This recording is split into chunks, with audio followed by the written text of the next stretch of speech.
أعوذ بالله من الشيطان الرجيم الرحمن الرحيم. السلام عليكم ورحمة الله تعالى وبركاته. waxaan dhammaan muwaadiniinta reer Somaliland ee hawada nagala socda anagoo ah ururka adkeynta qarannimada Somaliland amba SPA Somaliland Patriotic Appeal. waxaa hal caawa aanu programka kaga soo qayb galaynaa aniga walaalkay Iid Xasan Muuse iyo walaashay Aamina Xiis oo ah dhammaan xubnaha asaasiyaasha ururka adkeynta caawa qodobka aynu isla qaada dhigaynaa waxa weeyaan aqoonsiga amba Somaliland International Recognition aqoonsiga habka aynu u heli karno sida aynu magaranaysa ugu guuleysan karno waxyaabahay iyo horta kolka horeba aqoonsigu muxuu yahay. waxaan soo dhaweynayaa walaalahay Iid Xasan Muuse iyo Aamina Xiis. soo dhawaada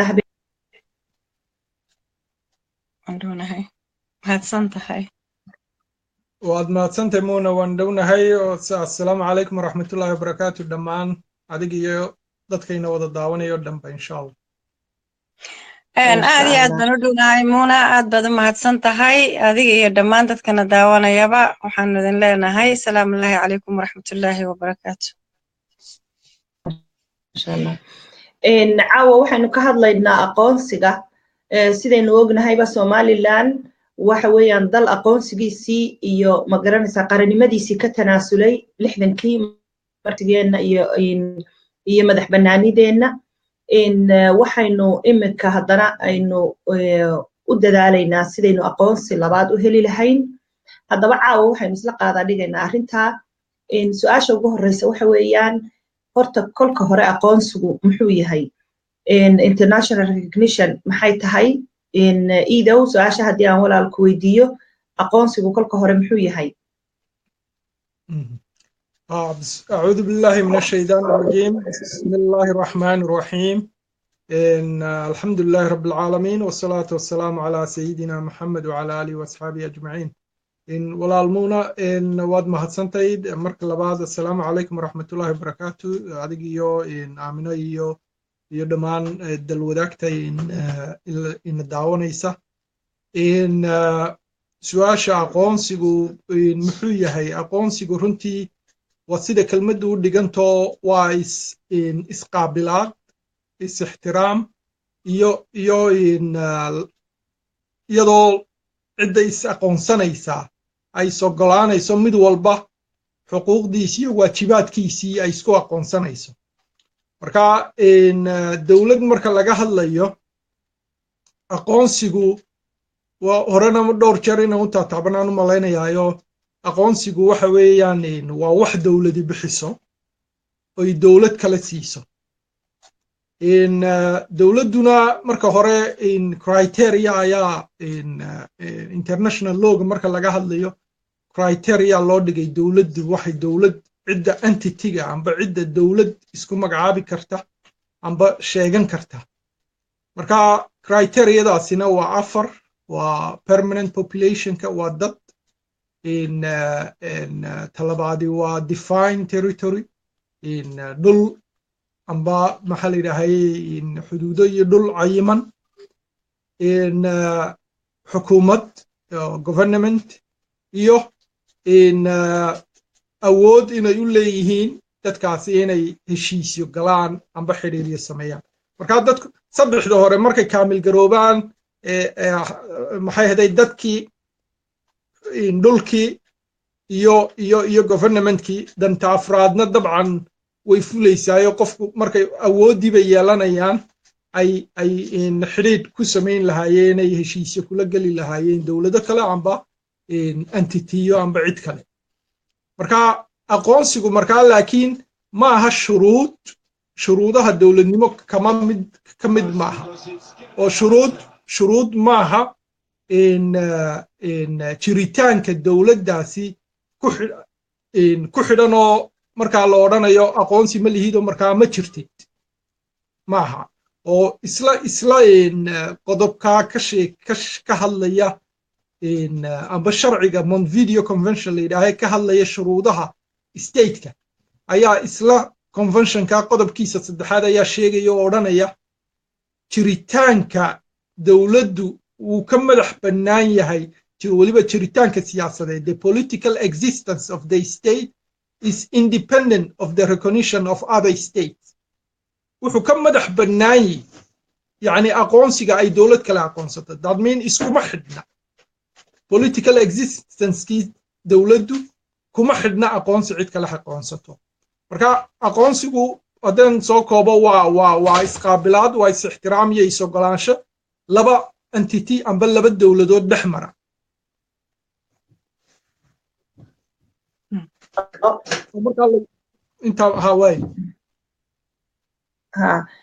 aqoonsigu marka isaga aynu sidaa micnihiisii u faahfaahinay, inagu sidaynu ognahay waxaynu nahay qaran raadinaya aqoonsiga caalamiga waqtigan xaadirka ah. marka walaal horta bal aqoonsigow maxaad nagala maqantay intaynaan horta odhan sidee baynu u heli karnaa. horta bal kolka hore ahamiyadda uu inoo leeyahay wuxuu inagala maqan yahay maxay tahay talow?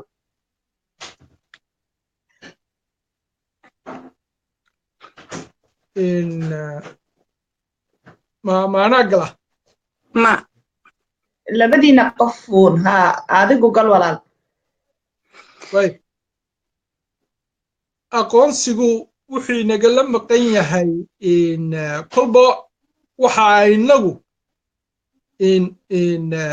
aynu ku xidhno.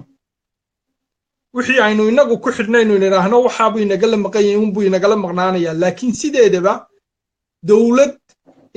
markay dowladdu criteriyada dowladnimo dhammayso, aqoonsigu markaa iyadu ku xidhan yahay sidii aqoonsi ay u kasban lahayd ay dowlado kale ay markaa wax u dhex mari lahaayeen. marka kolba dowladdii wax idin dhex maraan ayuunbaa ku aqoonsanaysa. iminka Taiwan dalka la yidhaaho kale waxa la yidhaahaa waxaan aqoonsiga lagu sheego ma haysato. laakiin maanta haddana aqoonsi wuxuu kala maqan yahay ma jirto oo waxay dhaqaalay sameeyeen, waxay sameeyeen maxaa la yidhaahaye horumar ballaaran bay sameeyeen. adduunkay la xidhiidhaan oo adduunka meelaha ay u baahan yihiin xidhiidhka ay sila leeyihiin oo dhan waxay ku leeyihiin high commissioners amba safaarado oo kale bay ku leeyihiin.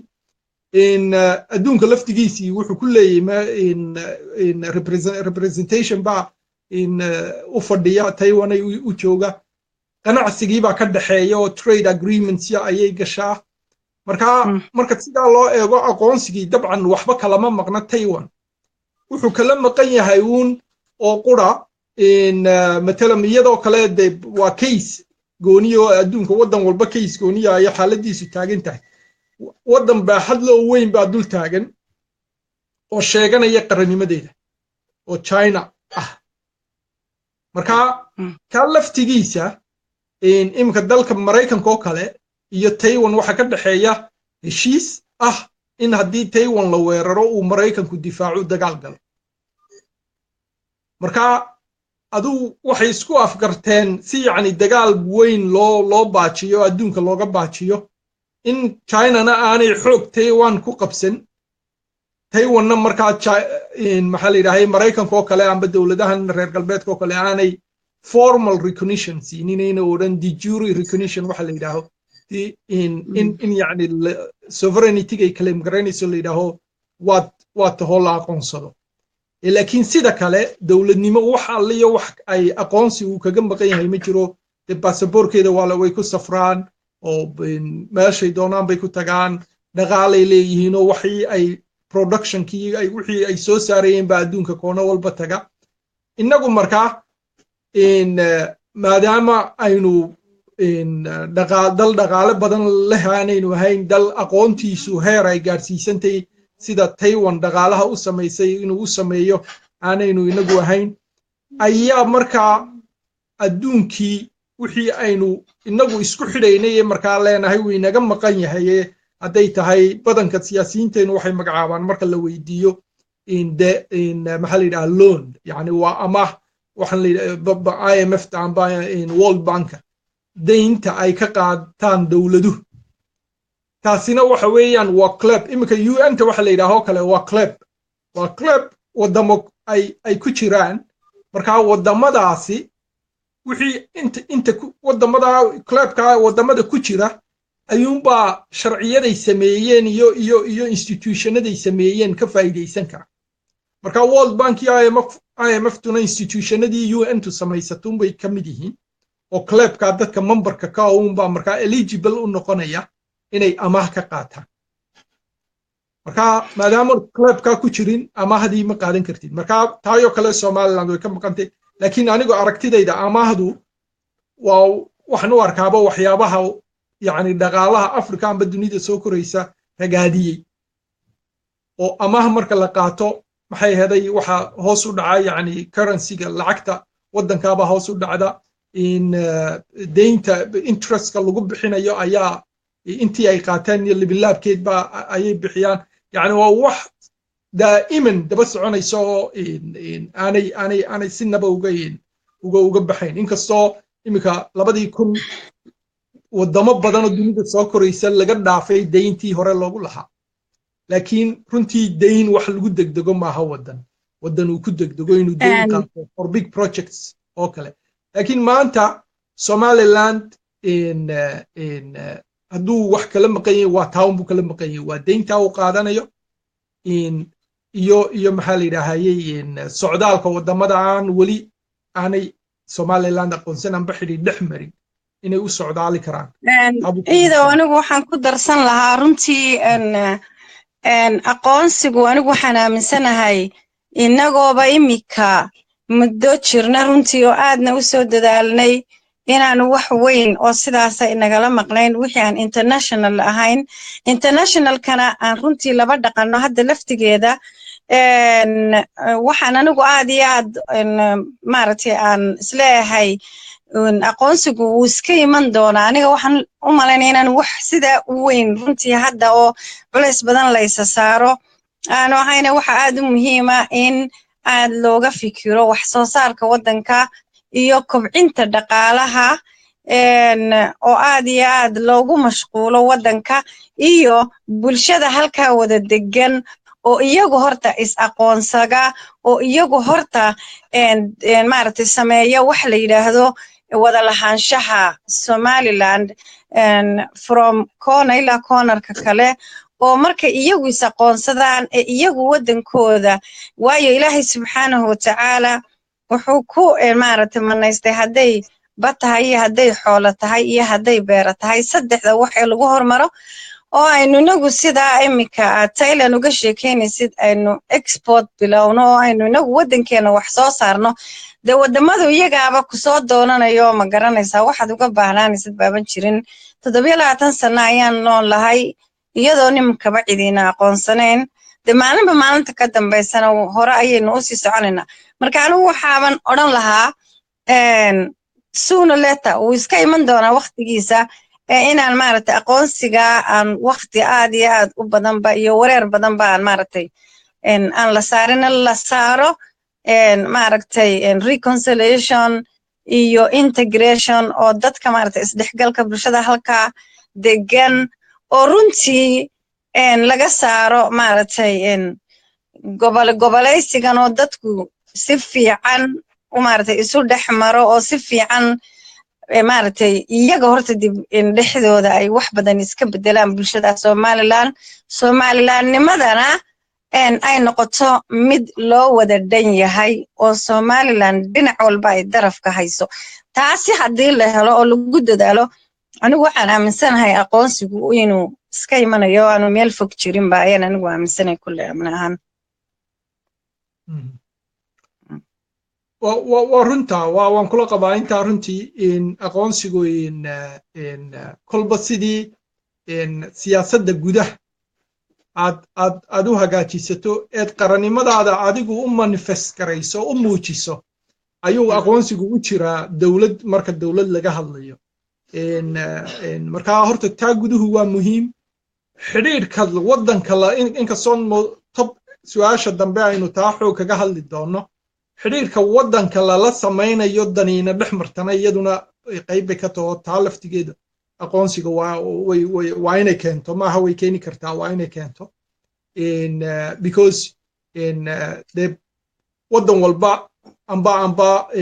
ha la aqoonsanaado amba yaan la aqoonsane wuxuu xaq u leeyahay inuu dastuurkiisa iyo shuruucdiisa iyo qarannimadiisa uu hirgeliyo marka inaguna markaynu cid kale heshiis la gelayno oo dibadda ah qarannimadeenu marka waa inay ka muuqato inuu hirgelino gudahana sidaa yacni uga hadashay crucial weeyaan because the qodobka ugu horeeya criteria dowladnimadu waa permanent population dowlad waxa ah waa dadkii haddaanay dowladnimadii aanay dhuuxooda gelin inkastoo de ay u baahan tahay inay markaa institutionada dowladdu ay xukuumaddu kow ka tahay ee golayaashuna ku xigaan ay u dejiyaan system ay markaa dadka ugu daadejin lahaayeen dowladnimada oo de dadku ay u dhaqan ahaan iyo fikir ahaan bay u noqon lahaayeen somalilandariin amba reer somaliland inkastoo taasi ay tahay hawl laga sugayo institutionada dowladda laakiin sidaa yacni sheegtay dadku haddaanay dowladnimadii aanay iyagii dowladnimadii ka muuqan oo aan daraf ilaa daraf somaliland dhulka la yidhaahee dalka la yidhaahaa aanu ishaysan oon dowladnimadu ka wada hirgelin dan waxbaa maxay ahda way dhitiyaysaa dowladnimadeenu marka intaaban kusoo koobi laha intaa waddankeena gudihiisa waxyaabaha lagu hirgelinayo aqoonsiga ay ka mid tahay qodobada soo sheegteen anigu waxaan ku darsan lahaa cadaaladda iyo sinaanta shicibka reer somaliland uu u siman yahay powerka marka la yidhaahdo wasiiro ayaa la qaybinayaa wasaaradaa la qaybinayaa in ay dowlad walba oo ka dhismata somaliland ay iska dhex arkaan mucaaridkii iyo muxaafidkii inay iska dhex arkaan cashaa'irka iyo qabaa'ilka kala duwan iyo gobollada kala duwan oo aanu dhicin damac siyaasadeed oo dadka kala jebiya oo qof walba uu arko amba cid walba ay u aragto inay dowladda tan dowladdeedii tahay oo qarankani qarankiisii yahay oo lexejecladaasi iyo walaaltinimada iyo cadaaladdaasi ay dhacdo taas horta waa wax qodob aad u muhiima waxaa dhacda marar badan dowlada ina soo maray oo dowladihii reer somalilandna in ay marka ay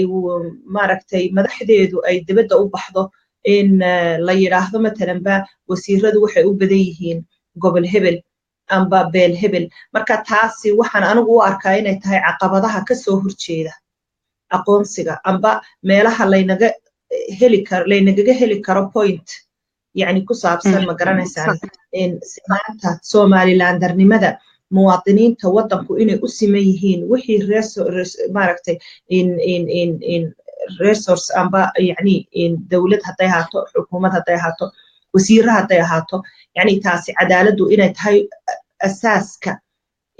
dowlad walba oo successful amba qaran walba oo successful taa horta waxaan ku dari lahaa gudaha arrin kale oo ayaan rabaa intaynan pointkan ka bixin inaynu kusii darno oo ah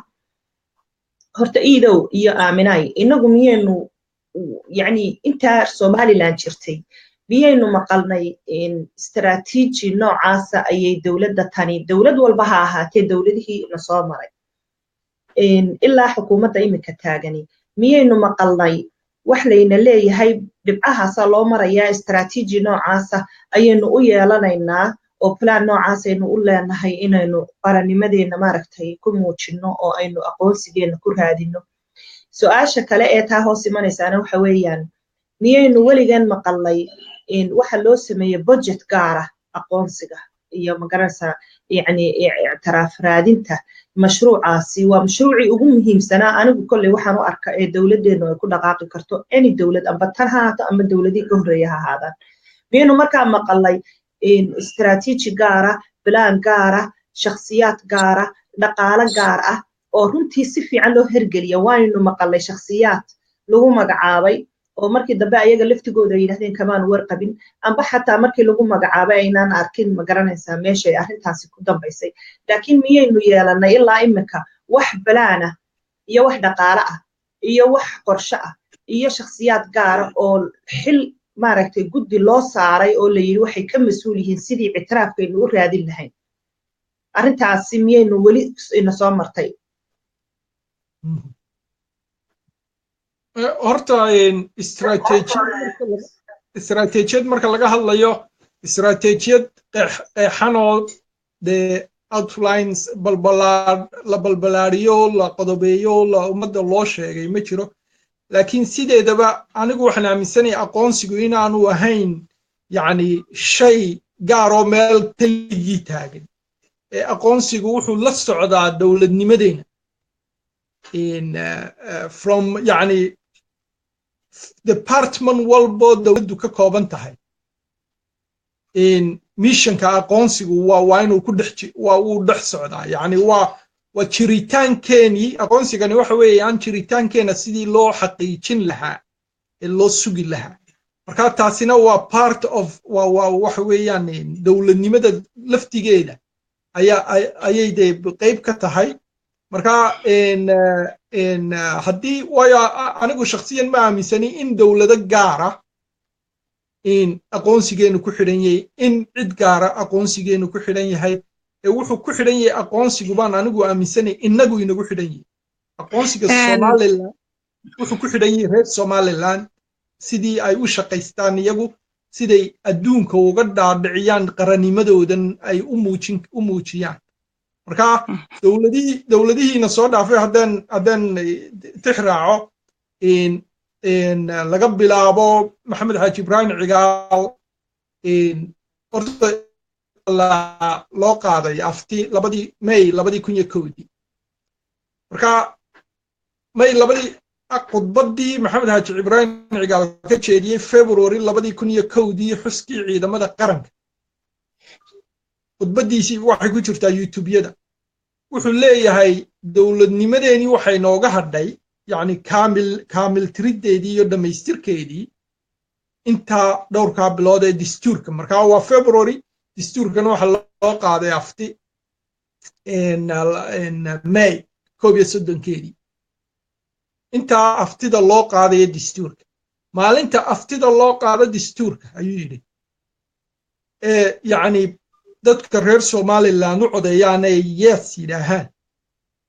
maalintaa ciddii ina diidaysaana gardarray inagu diidaysaayo haynagu diido ciddii wanaag ku yeelaysaana wanaag maxay haday ayaynu ku soo dhowaynaynaa markaa sidoo kale wuxuu raaciyey khudbad runtii outline waxay ahayd khudbad qeexaysa from now on yacni wakhtiga dariiqa loo marayo muujinta qarannimada wuxuu yidhi waynu ka baxnay baryootankii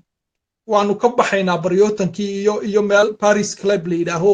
gaalo cadcad gacanta la hoos dhigtoo la yidhaaho waxbaan idinka sugaynaa wuxuu yidhi waxaan yacni khudbaddii baan tix raacayaa wuxuu yidhi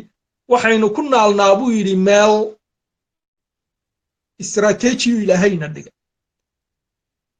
dhulkeenna buu dihanya buu yidhi oo wuxuu ku jira waxbaa ku jira khuburadii buu yidhi wax maxay heeday cilmigeeda laheyd sidaa wax loo soo saaray iyo sidaa wax looga faa'iidaysanayo suuqaa bay joogaan waynu soo karaysanaynaa waxaynu bilaabaynaa buu yidhi istaraatiijiyad ah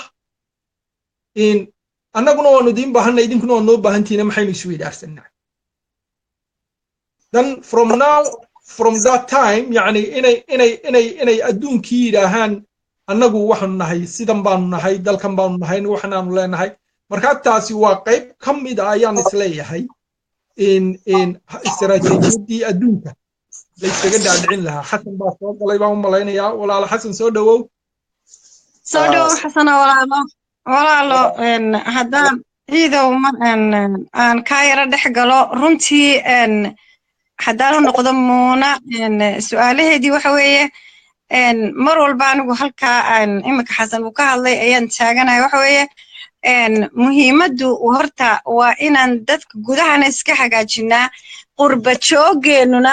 aad iyo aad aynu maaragtay innaga laftigeennu u iibinaa qadiyadda somaliland meel kasta aan joogno waa muhiim laakiin waxaasoo dhan waxaa ka sii muhiimsan baan anigu aaminsanahay mar walbabana aan ku celcelinayaa runtii waa habka aynu inagu dowladnimadeenna u dhaqanno waddanka gudihiisana uga dhaqanno wax soo saarkeennana aynu u kobcinno talabaad waxay muuna ka dhawaajisay cadaaladdu waa muhiim mar walbana cadaalad la'aan waxba ma hagaagayaan waxaynu nahay sidaynu ognahayba dee ummad ku dhisan qabaa'il iyo ma garanaysaa oo qabaa'ilkaasina dee waxay aad bay marka dawlad iyo qabaa'il in la isku xidhaa waxaad u adag aadna u dhib badan sababtaa waxa weeye waxa loo baahan yahay in lagu xisaabtamo capacitygiisii iyo maaragtay tacliintiisii qofkan shaqadan loo dhiibayaa ma leeyahay mise haddii lagu xisaabtamo uun maaragtay dee maaragtay qabiil hebel uun qofka waxaa loo siiyo amaba de waxaan isleeyahay inaynu mar uun gaadhno laftigeeda taa inaynu ka gudubno oo la eego qofkan cilmiga uu leeyahay ee aan loo eegin qabiilka uu yahay insha Allah waxaan rajaynayaa maaragtay waqtiyada ka mid ah inaynu horta taana gaadhi doono laakiin aad bay u adag tahay in qof kasta iyo qabiil kasta laga dhex arko maba qanci adduunyadan yani ma iman karo qanac sidaasihi laakiin in la dadaalo oo la dhegaysto maaragtay dadka la dhegaysto oo gobollada la dhegaysto oo meeshii cabashada badani ka imanayso la dhegaysto oo inagu horta gudaha u hagaago ayaan anigu odhan lahaa in culayska aad loo saaro aad bay u muhiimsan tahay sidaa uu xasan sheegayna muhiim maaha baan u malaynaya aad u weyn in maaragtay meelo gaara inta maaragtay guddi ama la sameeyo group u maaragtay inay ka keeni karaan aqoonsi aqoonsigu markaad adigu ismuujisid adigaa u yeedhanaya waayo waxaad haysataa bugcad muhiima ayaa ilaahay kugu beeray subxaanahu watacaala adigu haddaad bugcadaada aad ka samaysid waad dhaafi kartaa waana heli kartaa dadku ummadahan ay doonana dowladahana iyagaaba kusoo doonanaya iyagaaba isku kaadilayaba markaan waxaan leeyahay war waddanka hadday wax soo saar tahay iyo hadday dowlad wadaag tahayba culayska dhinacaha la saaro waa si fiican walaalo maasha Allah si fiican baa u dhigteen arrinka waan ku saxaya inankii ka horeeyay wuxuu ahaa Iid Xasan Muuse inanka kale imika inoo soo galay waxa weeyaan Xasan Faarax Xasan walaalo meel madow baad fadhidaa si fiican wajigaaga looma arkayo xasanow kolley Somaliland imika waa saacad dambe oo waa habeen badh laakiin waan jeclaan lahaa laydhka inaad shidid haddii uu laydhku maaragtay uu ka waqtiisan yahay si fiican laguma arko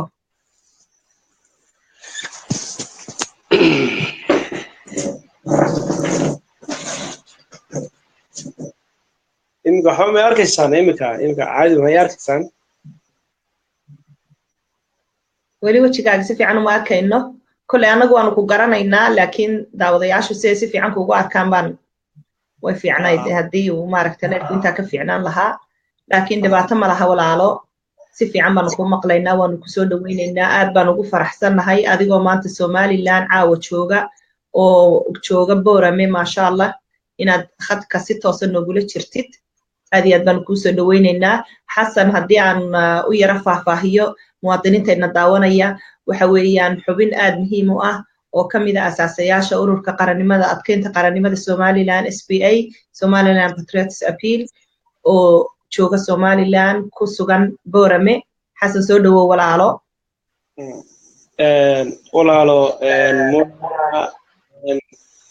iyo maxaa la dhahdaa gabadhan kale oo isku cusubnahay iyo xasan Aamina Xiis Aamina Xiis aad iyo aad baan idin soo dhawaynayaa kulley Somaliland waa xilli dambe waa kowdii barkii almost meelaha si cagacageynaysaa haddana wax kasta wax ka weyn muxuu ahaayey danaha iyo muxuu ahaa adkeynta qarannimada Somaliland kulley sidaad aad ka dhawaajiseen waxaan u baahannahay haddii la rabo in qarannimo la helo Somaliland iyo aqoonsi in la helo waxa horta la rabaa in lagu dadaalo in waxa la dhahdaa weelku ama haanta waxa la dhahdaa gudaha ay ka talanta guduhu waxa weeyaan nacamte dadkii deganaa ee Somaliland dhammaan dadka degan gobollada kala duwan in siday xiis uga dhawaajisay in sinaan iyo cadaalad la helo qofku karti ku shaqo tago karti darro ku waayo muxuu ahaa shaqada ku waayo maxaa la dhahaa iyadoona gobol loo kala eegay ama qabiil uu kasoo jeeda loo eegay kolley saan ognahay Somaliland cadow badan bay imika leedahay cadowgaas oo aan arkayno kusoo faafaya maxaa la dhahdaa dadkii gudaha joogay waxaa loo baahan in gudaha muxuu laga adkeeyo haddii dadka maxaa la dhahdaa gudaha jooga ay dad haysta oo waxa weeyaan hadaf kaliya tale haddii yihiin cid dibadda kasoo weerari kartaa ma jirto maanta waxa weeyaan weerarka qaawan ay maamulka xamar nagu soo qaaday anigu waxaan qabaa in badan aan darsay waxaan qabaa dadkii noo soo horkacaya ani issue kasta oo Somaliland ka jira gudbinayay inay yihiin qaar kamida dabadhiflayaal muxuu ahaayeen reer Somaliland oo muxuu ahaa qarsoon oo waxa weeyaan caadi qaatayaal marka waxa loo baahan yahay kow sidii aan horeba muxuu ahaa institutionka ku jirtay in kow waxa weeyaan wadaniyada waxa weeyaan dadka ugu badan ee maanta jooga Somaliland waa dhalinyar in dhalinyartii muxuu ahaa wadaniyad muxuu ahaa lagu beero Somalilandra sida ay maanta waxa weeyaan ay nabadooda u ilaashanayaan aynan rabin maxaa la dhahaa cid nabadooda ka khalkhalisa ayaa loo baahan yahay inaynan maxaa la dhahdaa cid dibadda nooga timaadana muxuu ahaa in loo ogolaado muxuu ahaa in la helo waxa weeyaan inay maxaa la dhahdaa macaaridku Somaliland oo iyaguba qaarkood laga yaabo in lagu soo dhex dhuuman karo hadallada ay leeyihiin oo kale oo meelahan ka jilicsanahay muxuu ahaa ay ka mid yihiin muxuu ahaa macaaridku waxay oo kuwa toosiya dowladda maxaa la dhahdaa waxa fiicanna fara xumaantana ka reeba laakiin haddii iyagu sidoodii maxaa la yeeyo tamaan meelaha qaar ee laga soo duulayo waxaa ka mid ah in maxaa la dhahdaa iyaga laftooda muxuu la soo dhex mari karo sida isku eedeeyaan laakiin naguma hubno laakiin haddana waxay ka mid tahay muxuu ahaayey waxyaabaha jiraba muxuu ahaa dhibaatooyinka jira ayay ka mid tahay marka dalkii oona macaarid badan lahayn ama macaarid adag oo strong lahayn iyo maxaa la dhahdaa salaadiintii iyo dadkii ulul amriga ay wax ka go'ayeen oo iyaguna muxuu aad iyo aad u kala tegay oo doorasho yar oo mad garanaysaay inagoona meelna kala tegin ku kala tegay oonan maanta nin arki karay aqoon-yahankeeni oo gacmaha ka laabtay maxaa la dhahdaa ganacsatadii oo ku fikiraysa sideed u boobi lahaydeen dadkan degan Somaliland u boobi lahaydeen masaakiintii oo ku dhimatay waxaas oo dhan oo jira haddana waxa weeyaan xilligan aan ka adkayn baan soo marnay oo aan xaaladdu ka xumaydo dadku maxaa la dhahdaa ay qaxooti ahaayeen maanta sixir barar wax kasta iska jiraan haddana dadku way nool yihiin wax way helayaan laakiin dhibta ugu badan waxa weeyaan sideen aqoonsiga Somaliland waxa weyn wuxuu ku xiran yahay kolba muxuu ahaayey siyaasadda ay la timaado dadkay noo haya xilka markaa xukuumadda joogta maxay hadaf ay ka leedahay muxuu ahaayey inay target ay qabsadaan muxuu ahaayey halkeen inoogu dhow oon ka weerari karnaa ama igadba wadamada jaarka in loo sameeyo muxuu miisaaniyad khaasa in loo sameeyo dad lagu yaqaano in gobolada la maro Somaliland oo dhan ra'yi aruurin loo soo sameeyo sidaan muxuu ahaayey aan maanta aan ku keeni karnaa maxaa la dhahdaa in badan baanu sugaynay 20 sano baanu sugaynay sidaan ku keeni karnaa maxaa la dhahdaa qarannimada Somaliland in maalin la aqoonsado wadiga arkayo warkeenu wuxuu dhaaf leeyahay qolo hebel baa passport way idin ogolaaday maanta waxa weeye shaqo la'aan taa baahsanaya laga cabanayo wax ka koowa waa aqoonsi la'aan waa 3 company oo min 30,000 oo qof qaata oo soo shaqo tago investment nagu sameeyo iyo Somaliland oo dhan ku filan cidna inaga mid taariibteen dhalinyarna inaga mid dhimateen laakiin waxa weeyaan haddana waa in la samro in badan ba waa la soo samray baa loo baahan yahay in maxaa la dhahdaa dawladda maanta jirta ay isku dayday inay dadka muxuu ahaa macaarid iyo maxaafid ay soo dhaweyso iyadoo la wada jiro la wada doono la qoondeeyo laga fadhiisto aqoonna lagu raadiyo waxaan aqoon ba u baahan tahay sixir bararka dejintiisa aqoon u baahan yahay aqoonsiga raadistiisa muxuu ahaay aqoon ba u baahan tahay in afka laga sheega maaha waxa weeyaan mahmah psychologist waxay tiraahdaa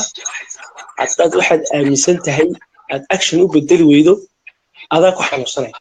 adu dib adaa muxuu ahaay ku xanuunsan doona marka waxaan anugu aan ku talin lahaa oo ra'yigaygu yahay inta de muxuu ahaay fikirkaygu gaarsiisan yahay aqoonsiga Somaliland wuxuu ku xiran yahay inagoo dhexdiisa aqoonsano intaas kaga baxaya muna صح ولا وارن إن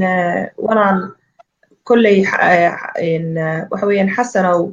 أرنتاسي وحويان وابد بلوضي سؤاشي عن سوتي أو إن سيدبين وقارينا أقونسيغا مركا وحين يمكا كسو هذا الناي أقونسيغا هرتا إنت أنا دون سو قليل حسن ولا على أقونسيغا ومحاك هاي بينو كهذا الناي إن أقونسيغي وحويان مركا إنو معنايني وحينو كبعدنا إسويديني muxuu inagala maqan yahay marka labada arrimood idinay waxa aan jecelahay imikana inaynu ogaano bal horta aanba muwaadiniinteena daawanaya aynu fikirka la wadaagno ah aqoonsiga sidee baynu u heli karnaa tallaabooyinkee baynu u mari karnaa su-aasha iida walaal haddii su-aashan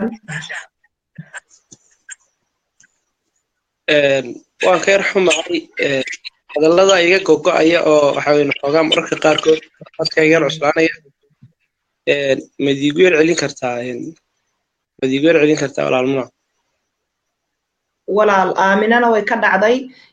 waxaan ku yidhi walaal laba qodob baanu ka soo hadalnay imika qodobka koowaad waxa weeyaan aqoonsigu muxuu yahay qodobka labaadina waxa weeyaan muxuu inagala imikana waxaynu jecelnahay inaynu isweydiino aqoonsiga sida aynu ku gaarayno waxyaabahaas ka wada hadasheen jawaabta su-aashaasi way ku jirtay haddaynu sii faahfaahino habka aynu ku heli karno aqoonsi iida walaalo haddaad ka jawaabi kartid su-aashaas anna waxaan raadinayaa aamina bal inay soo gasho bismillah xasana walaal asalaamu calaykum aad baan ugu faraxsanay inaan caawa ku wada jirno bartan liveka aynu Somaliland Patriots Appeal urur ahaan aynu dadka ugu gudbino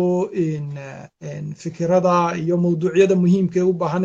inaynu ka hadalno reer Somaliland aynu ugu soo gudbino marka hore Said Muna u sheegtay waxaan laba su'aalood oo hore oo aqoonsiga ku saabsan baanu isa soo weydiino ahaa aqoonsiyo maxaa tahay kadibna aqoonsiyo maxaad nagala maqantay imikana aqoonsiga sidaynu u gaaraynaa waxyaabihii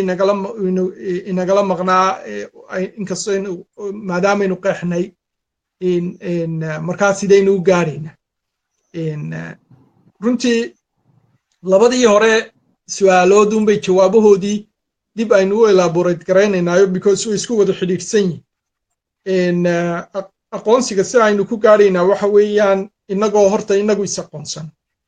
dadka reer Somaliland oo is aqoonsada oo horta fahma dawladnimadu maxay tahay qarannimadu maxay tahay qaran muxuu qaran ku noqdaa waynagii hore u soo sheegnay qaran wuxuu qaran ku noqdo criteria-dii sheegnay afarta ahaa dad dhul xukuumad iyo awooddii ama kalsoonidii uu ku gelayay cilaaqaad iyo heshiis marka taa la helo kuwaasi de markaa criteria-da haddii waanu haynaa un la yidhaaho dadkiina waa dadkan oo reer Somaliland xadkiina waa kaasoo waa kii ingiriisku jeexay xukuumaddiina wataasoo waa xukuumadda imika musabixi madaxweynaha ka yahay ya heshiisina waanu gelaynaayo anaga imikaba la galnay DP World haddaynu nidhaahno de oo quri enough maaha waayo wixii waa inuu practical u noqdaa dadkii ilaa imika horta dadka markaynu ka bilowno dadka reer Somaliland ma aqoonsan yihiin inay qarankoodu qaran yacni dee adduunka qaramada jira mid la mida yahay taa waa inaad aqoonsanaataa sideed ku aqoonsanaysaa ya waa inaad adigii u fikirtaa reer Somaliland ahaan waa inaad markaad matalan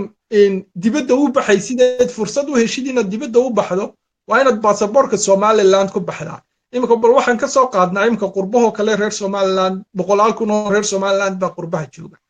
ingiriiska ka soo qaad kama yara 50,000 amba 80,000 in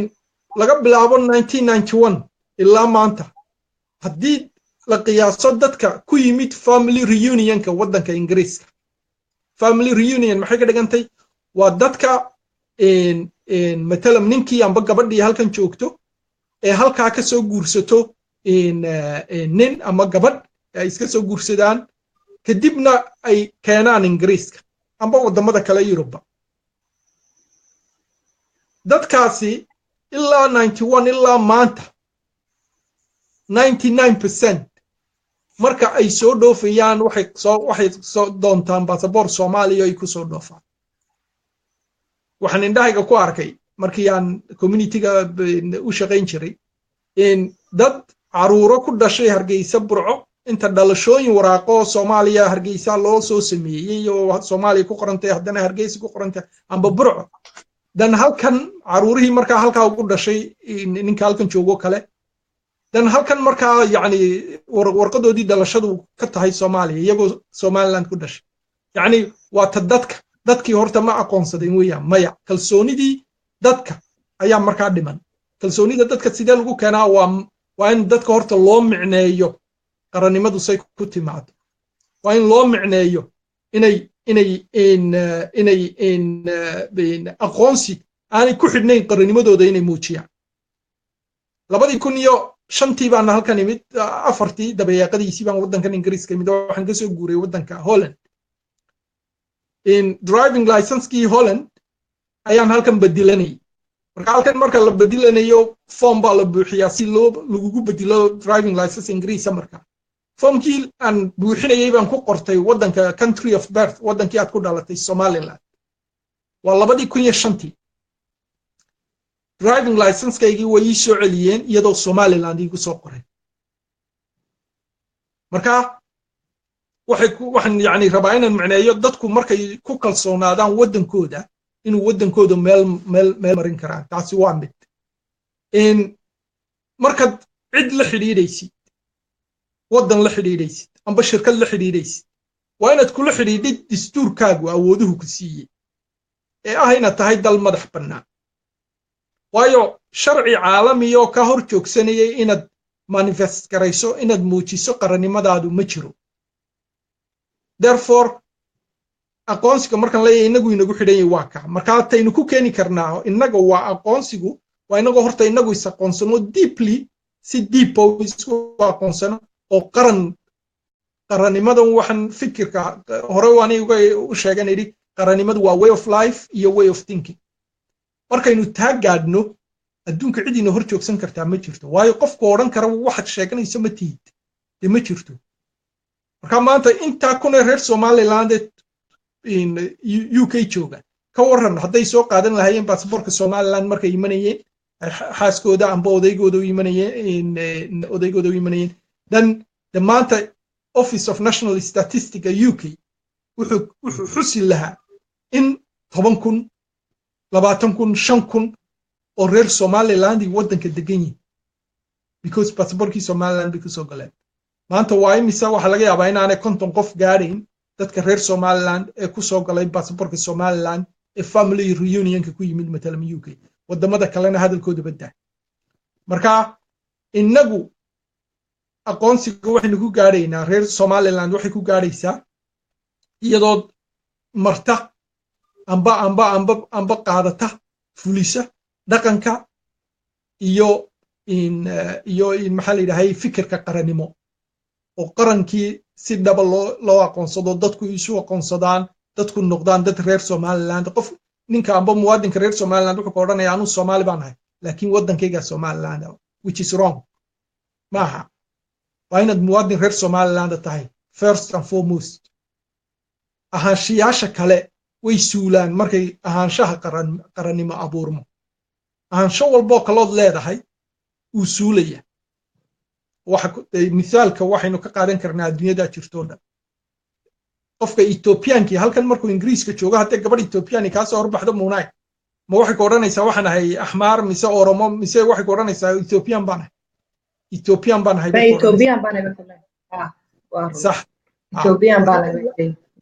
ilaa heerka ay naga gaadho ay ahaanshaheenu noqdo ahaanshaha ugu horeeyaynu inagu leenahay ugu mudani noqdo aha Somaliland tan qarnimadeenu marna walba way dhitaysaa aqoonsiguna wuu inaga fogaanayaayo ma gaadhayno waxa ku xiga in wadamada iyo shirkadaha dani inaga soo gasho wadan walba dani inaga soo gasho waa inaynu qarnimadeena aynu kula galno heshiis imika cimaaraadka kayska cimaaraadka taagan oo kale 7 sanadood baynu jirnay waxaynu la galnay shirkad baynu la galnay heshiis inagoo Somaliland laakiin dalkii shirkadu ka socotay ma aqoonsanay inaynu nahay dal madax bannaan oo nasiib daro yani midda kale marka xiriirka wadanku xiriir sameeyo relations international relationska muxuu ku base gareeyaa wadanku xiriirka wadanka uu la sameeyo taa laftigeeda ay naga maqan wadamadu way ku soo kala dhowyi wadan walba adduunka wuxuu leeyahay wadamo allies la ah oo soo dhow iyo wadamo maxay hadayday ay kala fog yihiin inagu Somaliland inkastoo wadanba maanta ina aqoonsan laakiin haddana waxa jira wadamo badan oo sympathy noo haya keyskeena oo inoo kala dhowyin wadamadu imka Ethiopia oo kale ilaa maalintii lagu dhawaaqay ilaa maanta dalka Ethiopia xiriir baynu leenahay xiriirka aynu la leenahay in haba kala wanaagsanado waqtiyada qaar oo imika 10 sano ugu dambeeyay xiriirkeenu yaanu sidii hore ahaanin laakiin haddana ilaa maanta wali waa wadanka quree safaarad ku leh Somaliland waa wadanka quree bilaa shuruud baasaboorkeena visa ku saara muwaadiniinteenu ugu safraan hadday dhul noqoto iyo haddii ay cir noqotaba sidoo kale wadamo kale oo adduunka ayaa inooga dhow wadamada qaar imika marka berbere loo tartamayay shirkadii u tartamayay dee aniguba haddaan madaxweyne Somaliland ka ahaan lahaa marnaba ma siiyeen shirkad caraba because carabtu mar walba way naga fogaayeen taa waa inaad markaa ka fikirtid wadan xiriirkiinu ka wanaagsan yahay ka ku sheeganaya ka cadowgaaga ah xiriirka la leeyihiin uu ka wanaagsan yahay kay adigu la leeyihiin amba ay kaaga dhow yihiinba wadanka kale marka hore go'aanka ah inaad maxay hadayn cilaaqaad la samaysid amba waliba mid qanacsi la samaysid ayaa khaldan marka imika waynu arkaynaa wasiir dowlaha arrimaha dibadda cimaaraadku sidoo hadlayo tweet buu haddana ku celiyay maalmo dhaweyta la sheegay uu dib u xaqiijinayo wali waxay xudxudanayaan Soomaaliya ayay xudxudanayaan way rabaan inay ka dhaadhiciyaan inay xiriir rabaan la sameeyaan ninka isagu DP World haysta wiinoo hiiliyay hadal buu yiri runtii wadnaha ku dhuftay reer Soomaaliya ilaa imikana waxaan aaminsanahay waxyaabahan dhaqdhaqaaqan socda hadday passport tahay haddii ay tahay madaxweynaheena oo cimaaraadka taga waxaasoo dhan isagaa ka dambeeya ninka Ben Suldaan la yidhaaho wax isagu ka dambeeya wax dowladdu coordination ay ku samaysay maaha ninkaasi wuu inoo hagar baxay laakiin markeeda hore ayaa runtii anigu aaminsanay inay khaldaneed in carab laga doorbido wadamadii shirkadii reer galbeedka ahaa la tartamayay especially tii Faransiiska ahayd wasiirkii ugu horreeyay Somaliland yimaada ee dibad ka yimaada heer wasiir ah haddii reer Somaliland la weydiiyo maanta waxay odhan doonaan baan u malaynayaa wuxuu ahaa Ingiriis amba wuxuu ahaa Ethiopia amba wasiir Faransiis u ahaa 1992 August 1992 buu yimid nin Dr. Bernard Kouchner loo odhan jiray ahaa wasiirka caafimaadka iyo humanitarian aid deeqaha amba caawinimada ibn aadamnimada ayuu ahaa August 1992 buu yimid marka markuu dawladda xiriir galayso amba tender ay sameynaysay cid kale ay dhul ay leedahay ay u bandhigayso investment oo kale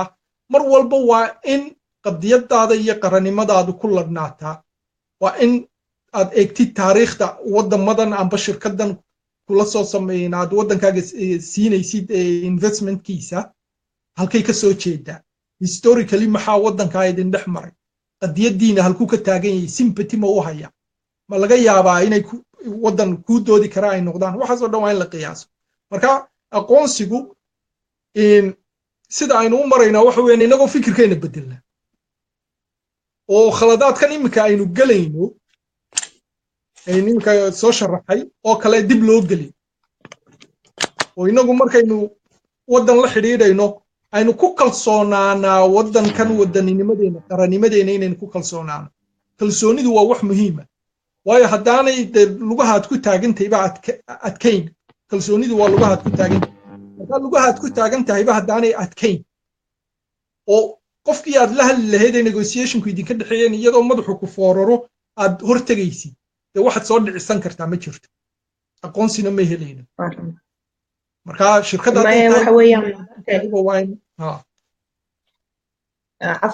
muna anigu khadka waan ka dhacay meelay maqlaa khadka waan ka dhacay waa lagu maqlaa si fiican baad imika ugu jirtaa walaalo si fiican baad imika ugu jirtaa xasan baa inaga maqan laakiin adigu waad soo noqotay dhowr goor baad ka dhacday walaalo imika waad ku jirtaa waxa weeyaan iido walaal sidaa imika haddii aynu tusaale ka dhigano heshiiska ugu dambeeyey ee imaaraadka waxa weeyaan ciddii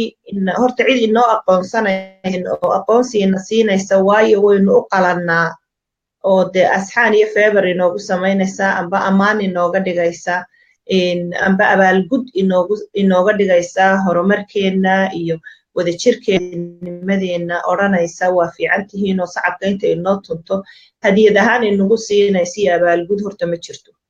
waxa weeyaan dowladda ku ictiraafaysa waa dowlad iyadu dan ku leh oo u arkaysa inay iyadu shakhsi ahaanteeda dowlad ahaanteeda si walbaynu hore u gaadhno si walbaynu shuruud walba uga soo baxno haddana waxaan anigu aaminsanahay cidda ina ictiraafi kartaa waa inay noqoto cid iyada dani ugu jirto inay ina ictiraafto waayo waxa weeyaan dowlad walba waxa iyo danaheeda gaarka ah ayaa jiheeya oo markaa form u sameeya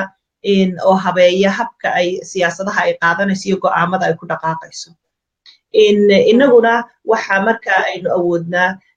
ciddii amba imaaraadka ha ahaato amba cid kale ha ahaatee dan ay inaga soo gasho ee u arka in ay magaranaysaa waddankeenna maalgashi amba mashaariic kale amba ha ahaato mashaariic tijaari amba ha ahaato mashaariic yani ganacsi amba ha ahaato mashaariic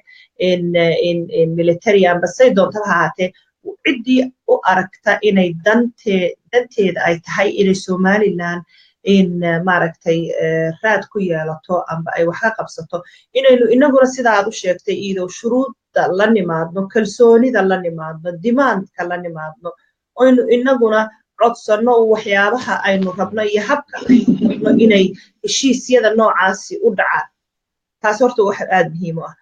haddii markaa taas waxaa iminka aad lahayd walaalo tusaalaha aad usoo qaadatay heshiiska markaa waa labadaa dhinac inaynu inaguna kalsoonideedii lahaano oo habka aynu inagu wuxu rabno aynu u sheegano aynu kala shuruutanno sidaynu wuxu rabno dowladdii waa uun mar walba dowlad iyada danteeda gaarkii ay ku jirto in ay somaliland ictiraaftee ma aha shuruudahaynu ka soo baxnayso marka waa inaynu fursadaha marka adduunku inoo soo jeegsado ma garanaysaa ay rabaan inay wax naga qabsadaan marka waa inaynu miiska soo saarno sharadka aqoonsigu marka waa inuu sharad noqdo waxaan anigu filayaa inaa natiijad halkaa laga gaarahay walaala aamina may anigu muunay waa sax horta inkastoon ka dhacay laakiin haddana waxa aan runtii anigu aan absolutely kugu raacsanahay arrintaa iyada waxa weeye adduunkani waa take and give gebigiisuba waa isi aan ku siiye waa labada dhinac inay dan isku qabaan oo labada dhinacba uu isagu kana dhimaankiisa wataa kana uu faa'iidadiisa wataa aaminaay kamarada hoos yaro dhigin yar sidaas okay mata hadda marka okay okay mata hadda ها إمك هو أوكي ها okay marka waxaan anigu aaminsanahay run ahaantii waxaasoo dhan waxa saldhig u ah oo aan horta muhiimaddu aad iyo aad waxa muhiima dawlad baynu leenahay taagtay doonta ha lahaato shacabka marka aynu nahay waxaan anigu aad u aaminsanahay horta dawladdeena inaynu aamino oo waxyaalaha ay dawladdeenu inoo qabanayso aynu ku kalsoonaano oo aamino mucaaridkana waxaynu u samaysanay in uu mucaaridku dhaliisha sheego laakiin shacabku waa inuu mar kastaba uu maaragtay noqdo shacab dawladdanu isagu doortay taagtay doontaba ha lahaatee horta aamino waayo anigu iminka markaan sidaa leeyahay propagandada iyo mashaakilka tirada badan iyo shacabka kala fogaanshiyihiisa waxa keenaya dad badan oo iyagu dana gaara wata oo iminka example markaan ka soo qaato waxa weeye marka iminka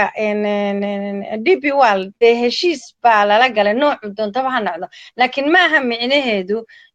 dhulkii baa la iibiyey dhulkii baa carab la siiyey dhulkii baa yacni propagandooyin badan oo mentally maskaxdan aan galayn baad maqlaysaa marka waxa weeye dhulkan weligii ma guurayo eeg waa kala jaad kelmadda qeexidda marka la yidhahdo waxa waa la kireeyey iyo waa la iibiyey waa laba wax oo aad u kala fog markay bulshadu maqato waa la iibiyey waa la bixiyey waa la siiyey waxaan leeyahay bulshadeenu inay fahanto investmentigu inuu inagu dani inoogu jirto dib waa la qora maaha meeshay doontaba ha noqoto shirkadii doonta ee timaada waddankeena dee intuu dhulkani sidaa isaga ooli lahaa hadday beera tahay iyo hadday kalluumaysi tahay iyo hadday waxaan anigu odhan lahaa aan ku dhiirano in aynu shirkad qura maaha shirkado badan keeno wax soo saarka waddankana aan badino maaragtay sheekadan ah dhul baa la iibiyey dhul baa la bixiyena laga waantoobo oo la eego actually in horta inagu markaan waxaan bixinayno maxaa inoogu jira aqoonsigu waa ugu horeeya marka aynu dawlado kale wax la qabsanayno absolutely waan idinku raacsanahay laakiin haddana propagandada in aad looga waantoobo ayaan anigu kula talin lahaa bulshadayda aan aadka u jecelahay reer Somaliland waa si fiican haddii aynu aqoonsiga raalaha walaal iidow aqoonsiga haddii walaalo aynu ku sii wadno amba aynaan ka bixin mawduuca aynu ka hadlayno isku wada mawduucu yihiin haddana haddaynu aqoonsiga aynu sidii aynu u heli lahayn aynu sii daba kacno walaal walaalayaal laga sameeyey laba siyaabood amba laba direction amba laba magaranaysaa dariiq ku socda mid waa midoo waxa weeyaan barlamaanada qaar oo dee u badanba dawladaha reer galbeedka amba xaqiiqatan wada ahba dawladaha reer galbeedka tusaale haddaan idinka siiyo Sweden oo kale waxa ay samaysay koox amba group kala socda xisbiyada kala duwan ee waddanka maaragtay siyaasadiisa ku hawl leh iyada oo markaa gruubkaasi ay noqdeen gruub isu bixiyey gruubka asxaabta Somaliland oo markaa barlamaanka Sweden oo kale tusaale haddaan Sweden qaato ololeeya in ay ku qanciyaan xisbiyada iyo waddanka oy magaranaysaa siday Somaliland u heli lahayd aqoonsi marka waxa weeyaan arrinta labaadna waxa weeyaan Somaliland muwaadiniinteeda in marar badan lagu qaadayo magacyo oo lagu ururinayo tirakoobka dadka codsanaya in laga magaranaysaa barlamaanka ingiriiska oo kale tusaale barlamaanka su'aashaasi uu keeno oo markaa barlamaaniyiintu ay kaga hadlaan in Somaliland in la siin karo sida loo siin karo waqtiga la siin karo waxa shuruuda ka soo baxday waxyaabahaasi marka labada arrimood haddaynu qaadaa dhigno oo midna ay xaqiiqatan tahay midee ay u heeda dadka yani wadamada aynu asxaabta nahay reer galbeedka u badan baarlamaanka dhexdooda midna ay tahay su'aale inaga maaragtay inagu xidhan oo petitionkaasa iidow labada arrimood maxaad u malaynaysaa in lagaga gaari karo guul sida laynoogu soo hoyn lahaa guul ku saabsan maaragtay amba lagu heli lahaa aqoonsiga ha walaalo hadalku gogo'aya mooy kolley kuwa iyaguna inay gogo'ayaan munay hadalkaagu yaro gogo'ayay waxaan rajaynayaa laakiin in layna wada maqlayo kolley oo nuxurka hadalka uu gudbayo insha allah arrinkan ah lobbiga waa lobby weeyaan lobbiga wadamada reer galbeedka amba ingiriis amba sweden ee baarlamaanadooda gudahooda yani lobby looga samaynaya arrin imika bilaabmay maaha runtii waa arrin muddo soo jiray oo dhowr iyo 10 sannadood amba runtii 20 sannadood baan idhaaho jiray imika UK oo kale Sweden bari dhawaytay sameeyeen inkastoo laakiin ay jireen xildhibaanada shakhsiyaadka ah qadiyadda Soomaaliland taageera ayagu jireenoo laakiin group baanay lahayn groupkaabay sameysteen dhawaan imika sanadkii hore baan u malaynayaa dabeeqadiisii inay ahayd sanadkan bilowgiisa groupkaabay sameysteen laakiin hore sax group laakiin hore way u jirayeen shakhsiyaadku iyo baarlamanka gabadh Bridget baan u malaynayaa gabadha magaceeda liberal democratka ka tirsan baa horta ugu cadcadeed Sweden MP-yada amba parliamentarianka qadiyadda Somaliland oo laleeyo dhowr jeer Somaliland tagtay intii daahriyaal joogay dabadeedna imika kulley way tagtay 10kii sannadood ugu dambeeyay waa wax jiray UK oo kale all party parliamentary group baa jiray oo imikana jira muddo badan jiray oo runtii UK waxay gaadheen heer waqti baa jiray 2009kii ay ilaa heer markuu ahaa wasiirka arrimaha dibadda David Miliband wasiirka arrimaha dibadda lagu qanciyey in qadiyadda Somaliland UK ka fiirsato at the government level يعني sidii aqoonsi UK unilaterally ay aqoonsi u siin lahayd Somaliland kadib waxa dhacday action ma qaataan siyaasiyiintu ilaa ay civil servant iyo dadkii ay waxan uga fara dhuudhubnaa la tashadaan waxa la weydiiyey markaa oo loo qoray warqad uu qoray David Miliband Horn of Africa desk nin madax ka ahaayo Kay Nicholson mise Michael ninkii imika Keaton ka horreeyay Ingiriiska ahaayee UN-ta Soomaaliya u qaabilsanaa Nicholson buu magaciisii habaan u malaynaa mise Kay maxay baa la odhanayay magaciisii ma xasuusto wuxuu ahaan jiray Director Generalka Horn of Africa Deska FCO the Foreign and Commonwealth Office-ka Ingiriiska wuxuu u qoray warqad David Miliband ninkaa buu u qoray warqad uu ku yidhi kasoo tala bixiya arrinka qadiyadda Somaliland wuxuu ugu soo jawaabay ninkaasi inaan qadiyadda Somaliland aqoonsi la siiyaa aan lagu taageeri karin yani waxba aanay u tarayn buu yidhi oo ay geeska Africa dab ka sii holcin doonto maadaama Soomaalidu ay yihiin very nationalistic oo runtii Somaliland u soo jiidi karta weeraro badan oo al-shabaab ku soo qaado oo ay Soomaalida kalena u soo raacdo watii uu uga dhigay markaa kayskiisa uu ku build-up gareeyey inaan UK aqoonsi Somaliland siin waa 2009 markuu David Miliband wasiirka arrimaha dibadda ahaa marka lobbigan uu jiro oo runtii ilaa heerkaa buu gaadhay laakiin anu waxaan aaminsanahay sida aynu horeba u sheegnay waddanku ilaa uu isagu isku qanciyo inuu interest ku leeyahay Somaliland aqoonsigeedu isaga interest u leeyahay talaabadaa ma qaadayo lobbigu wuu push karayn lobbigu wuxuu yani xaaladda lobbigu wuxuu sameeyaa case-ka ayuu sare u soo qaadaa uu keenaa in discussion table marka discussion tableska markuu keeno go'aankeeda yani ma damaanad qaadayo de lobbigaasi inuu noqdo go'aan positive waayo go'aankii waxa lagu dhereerinayaa mar walba dowladdan go'aanka qaadanaysaa iyadu interest ma ugu jiraa inay Somaliland aqoonsato exact taana waxa abuuri kara mul walba waa dawladda Somaliland ka dhisan istiraatiijiyaday samaysato dadka reer Somaliland bay ku xidhan anigu waxaan in 27 years ka Somaliland jirtay in from 94 aan qurbaha yimid ilaa iyo maxay heday maanta waxa Somaliland activist baan yani the last 5 years waxaan go'aansaday in runtii anigu aan yani in conclusion aan gaaray baa ah in qurbaha lobby laga sameeyaa Somaliland aqoonsi u keeni karin ee Somaliland cid aqoonsi u keeni kartaa tahay kolba xukuumadda Hargeysa fadhida and I tell you why waxa muddo badan waxa jiri jirtay Somaliland lagu oran jiray Ethiopia ay ku oran jirtay Ingiriisku ku oran jiray just wadan qoroona idin aqoonsadan oo keena anagu kalabaad baan noqonaynaa waxay dadkii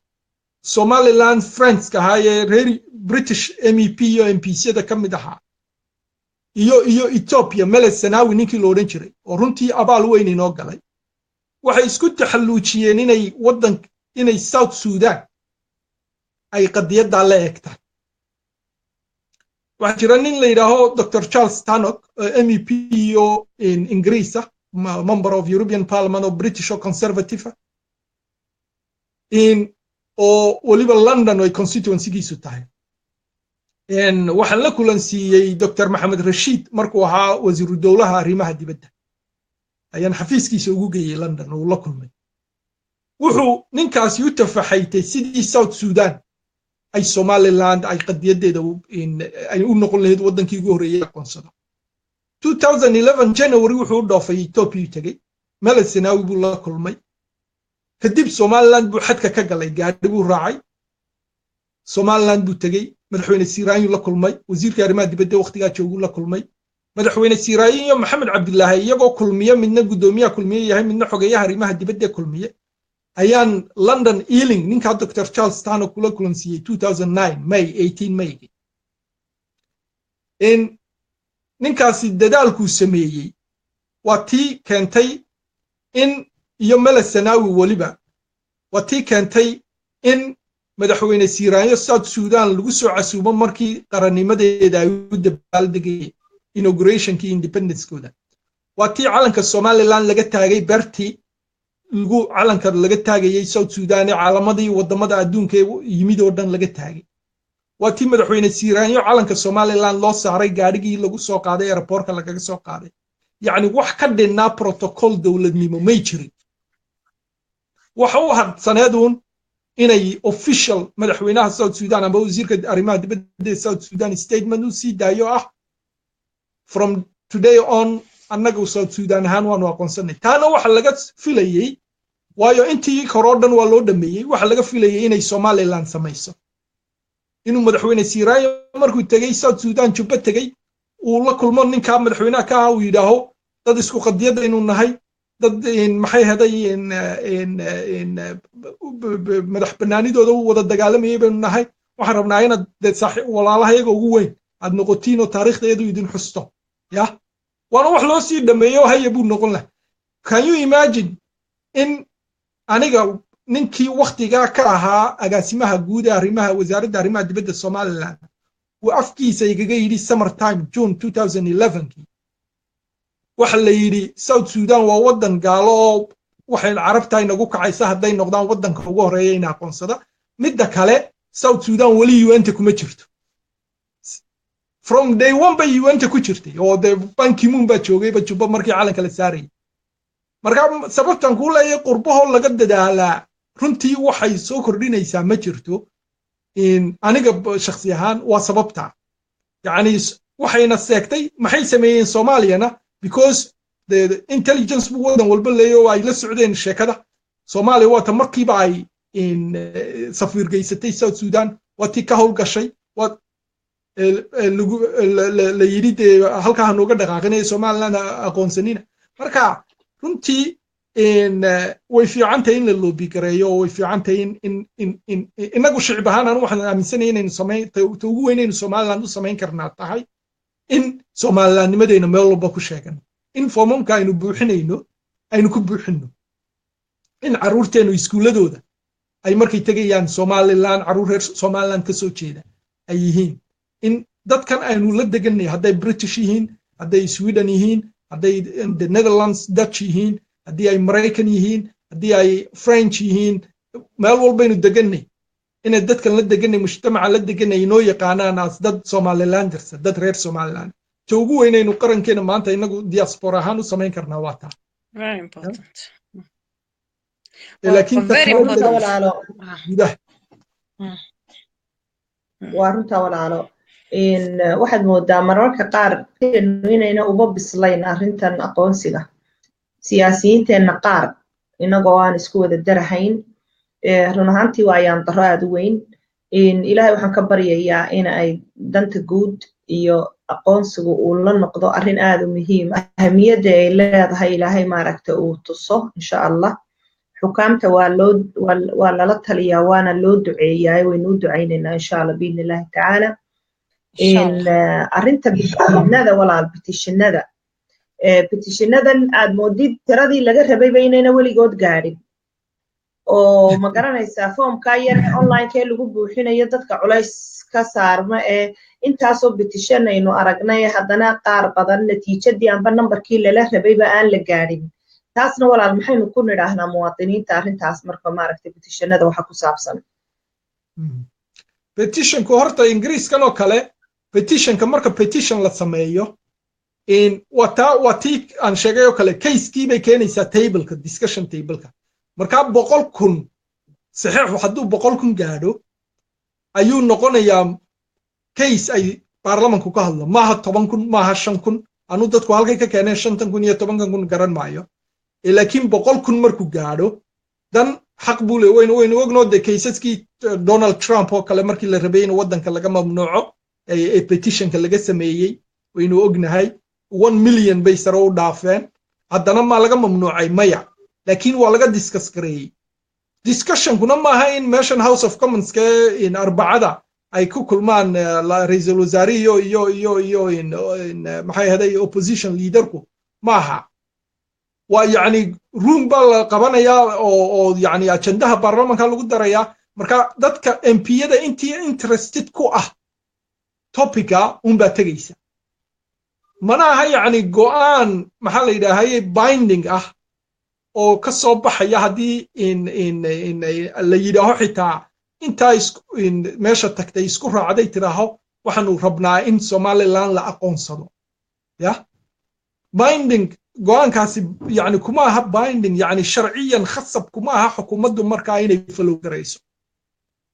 marka petitionku anigu yani anigoon dadka ka niyad jabinay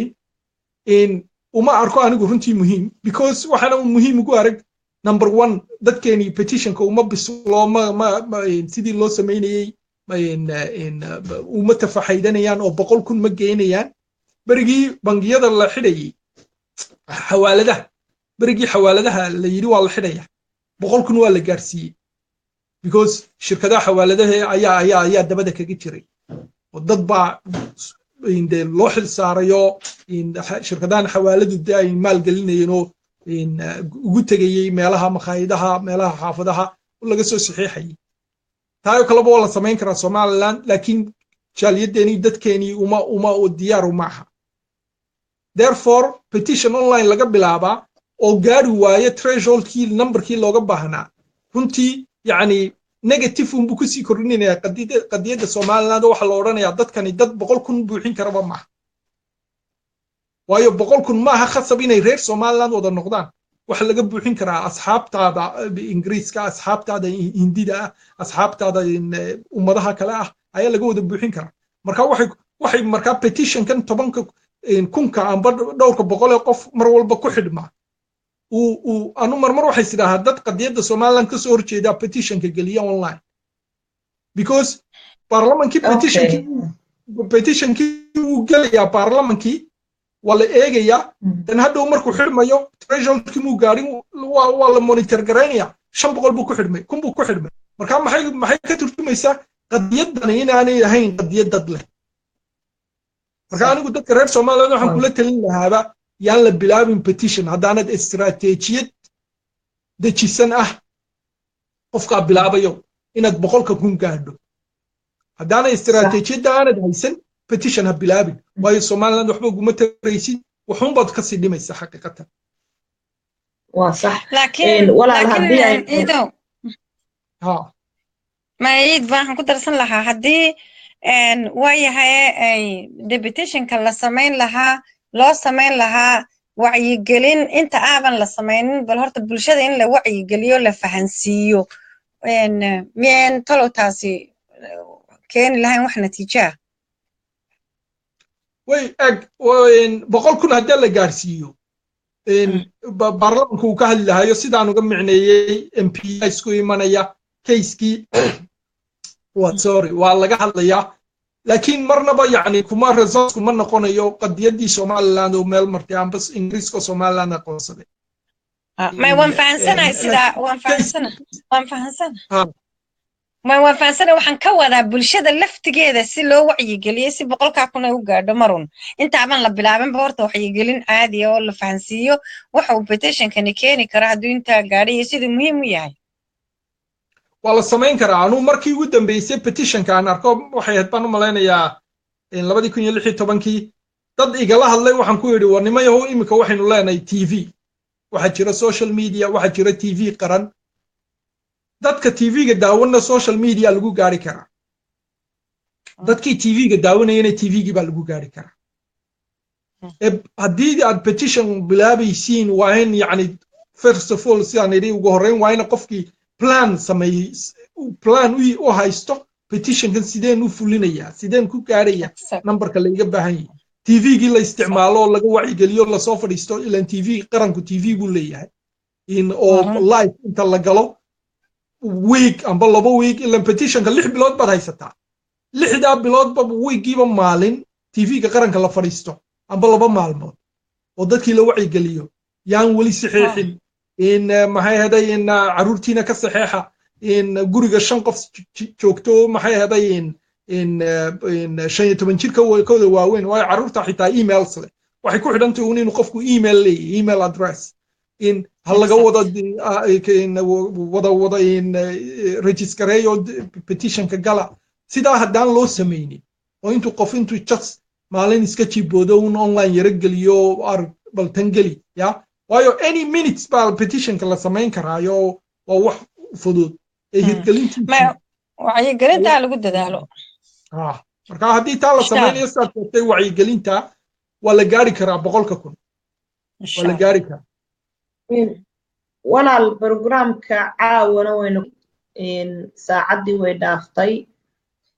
haddii aynu isku dayno in aynu akhrino comment aynu isku dayno inuu ka yara jawaabno waxaynu maraynaa imika waxa weeyaan saacad iyo dhowr iyo 10 daqiiqo haddaan si saxa uma arkayo halkan kama arkayo 18 daqiiqo ayaynu maraynaa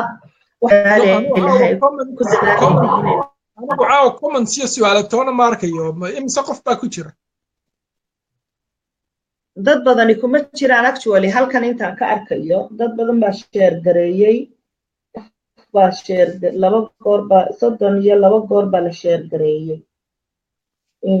laakiin waa saacad dambe oo dawanayaan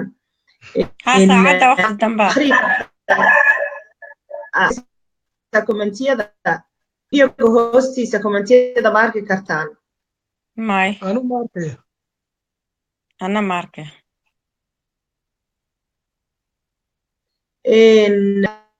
shaashadan soo saaraya inantani waxay tiri shaashada soo saaro weynaysiiyo comment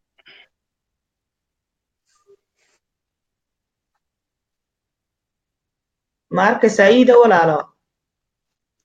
let me see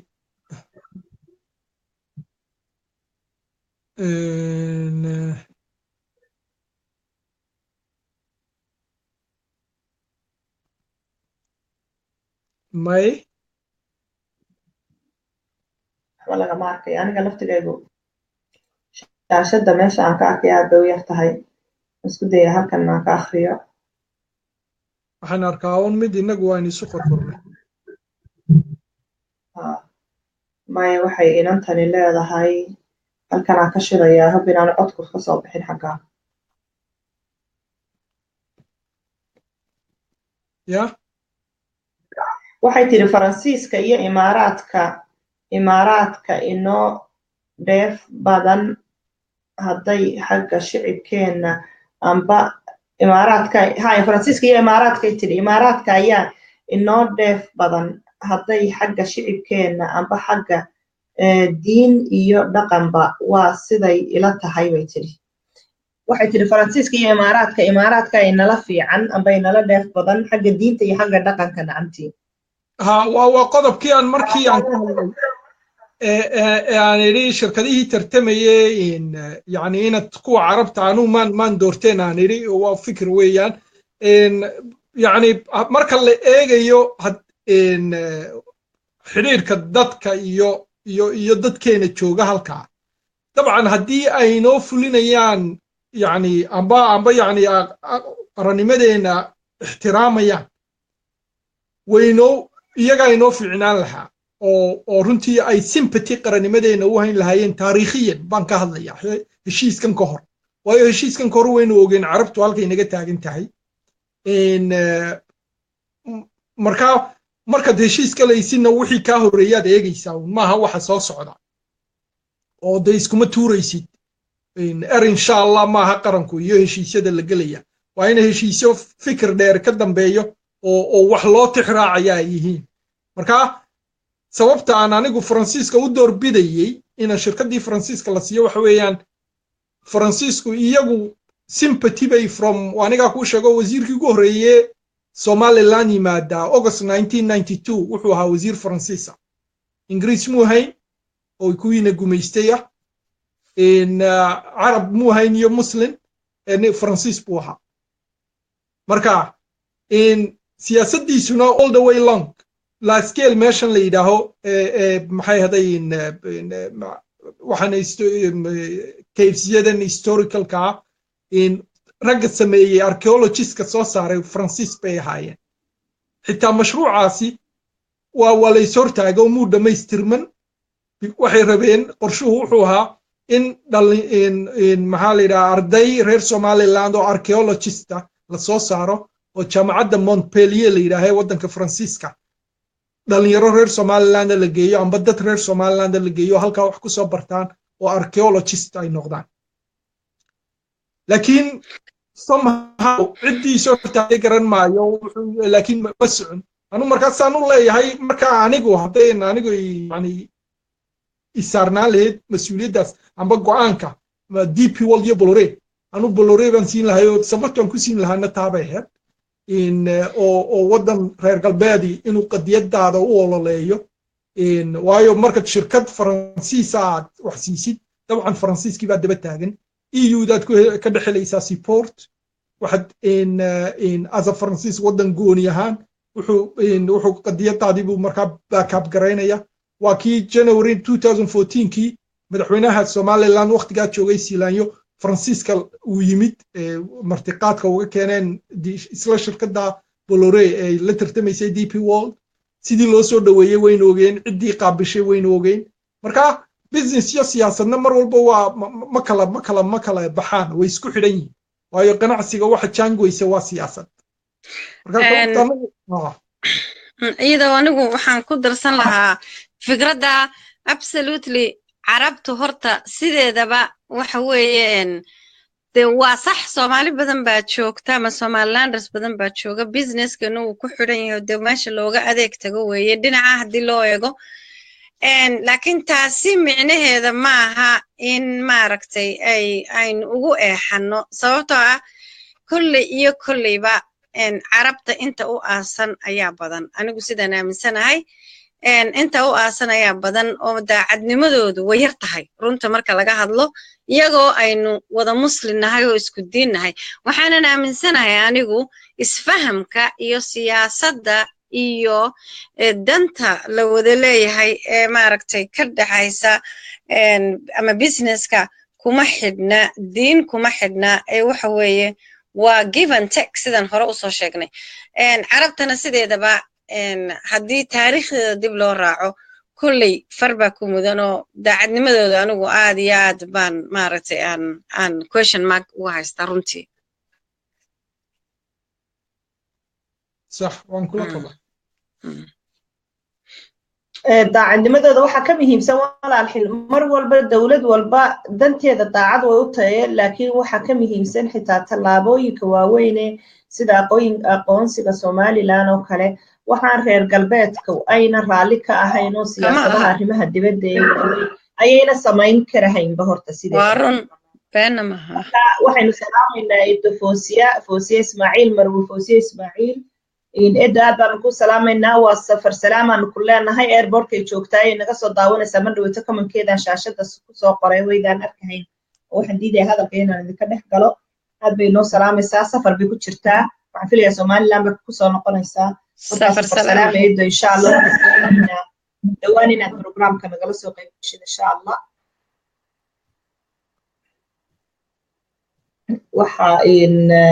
waxa kale ee walaalo aan soo dhigay imika comment kale haddaan halkan mobilka iskaga dayo inaan ka akhriyo waayo xagga laptopka qoraalka ayaa aad u yar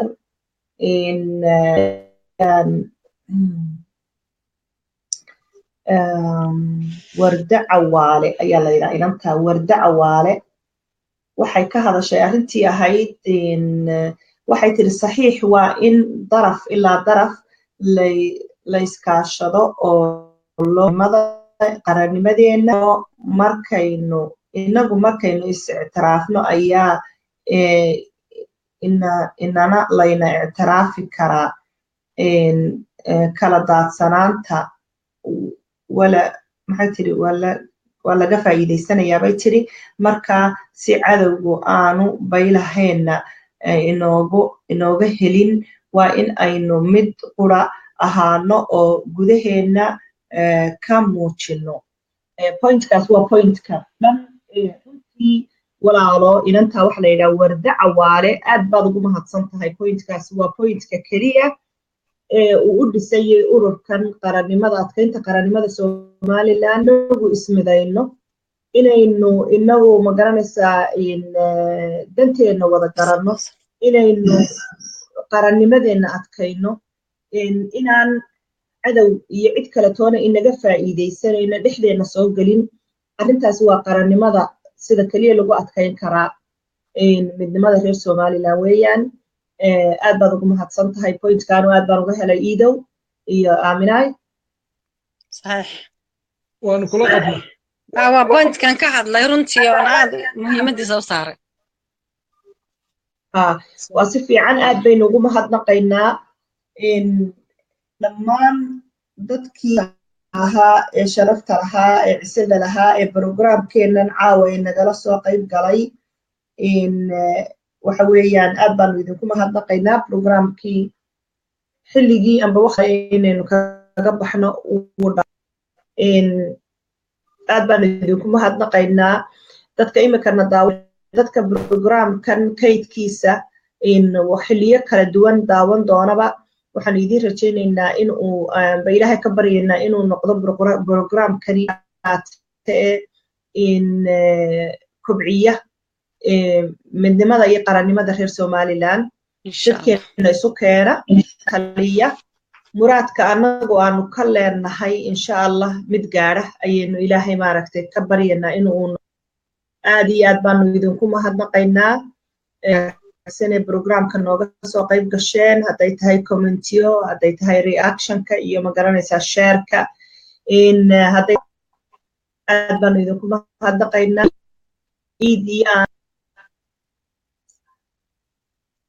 waxaa ku daraysaan intaa waynu macasalaaminaynaa baan filayaa dadkeena daawanaya waxaan leeyahay aad iyo aad baad u mahadsan tihiin meel kastaad naga daawanaysaan hadda iyo kuwa daawan doonaba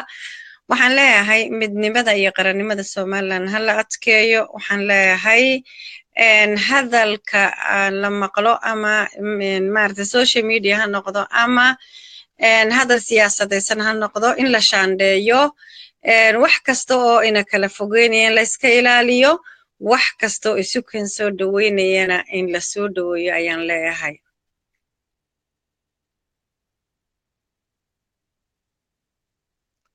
واسفي عن موسى أحمد أدبا ولا موسى أحمد كو سلام يا برنامج كهبين والبعض لصعطاء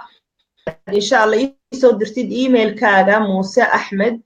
إن أو مركز أنكو صدر ولا له إن أورغارك زي information كيس إن شاء الله تعالى أدبا ما هتصنتهاي إذا ولا له عليها ها walaalo waa in kulley weyn waqti dheer baynu ku jirnay waxaan intayna daawanaysiyo intayna daawan doontaba dal wadaagta aanu jecelnay reer Somaliland aad baan u mahadsan yihiin si kaliya laabaan u salaamaynaa ilaahayna waxaan ka baryaynaa in dadka reer Somaliland noqdaan dad qaranimadooda iyo dadnimadooda iyo karaamadooda meel uga soo wada jeesta qaran marka la yahay waa geedi qarannimada geediga qarannimaduna geedi la furo maaho meel dega sida markay reer guuraanimadeeni kelmadda geediga waa meel geedi baa la noqon jiro rarkaa la furi jiro waa la degi jiray laakiin qaran marka la yahay geedigiisu geedi rarka laga furo maaha waa geedi socda marmar waxa dhacda rarkaasi in xadhigu ka dabco oo uu dheeldheeliyo markaa marmar waa uu geejismaa markaa geejisnaanta iyo dabacsanaanta iyo dheeldheelintuba geediga qarankay ka mid yihiin oo kolba sidii aynu inagu reer Somaliland ahaan aynu isu toosino aynu maxay ahaday qarannimadeenna u adkayno kii wax sheegaya khaldan aynu nidhaahno waad khaldantay kii wax saxa sheegaya saxa ku taageerno dowladnimadeenna markaa aynu ayidsanaano dhaliilaheena aynu runtii dhaliisheena sheegno waayo qaran dimuqraadi aynu nahay oo maxay ahaday dad kala fikir duwan ay ku noolaan karaan oo ay degan yihiin oo waxbaa lagu kala fikir duwanaan karaa laakiin qarannimada inaan lagu kala fikir duwanaan inaanay option inoo noqon qarannimadu ee ay noqoto mid dee aynu go'aansanay oo markaa ilaahayna ina badayo aynu hareeraha ka wada joogsanayno markaa waxaan ku soo koobayaa aqoonsiga innaga isku hayna oo runtii hadal mar dhowr jeer aanu ku celcelinay ah innaga isu hayna aqoonsiga innagu haddii aynu isu aqoonsanno adduunka kale iyo ciddii dan inaga soo gashaabo ina aqoonsanaysa markaa kalsoonideenna aynu badino aynu xoojino kalsoonideenna aynu caruurteena ku ababino Somalilandnimo inaan ku ababinin qabiil iyo reernimo markaa qarannimo dhaba oo dee mijaada ku taagan ayaynu markaa asaasi karnaa amba aynu qarankeena ka dhigi karnaa insha Allah ilaahayna taahayna waafajiyo wassalaamu calaykum waraxmatullaahi wabarakaatu آمين يا رب آمين السلام عليكم ورحمة الله وبركاته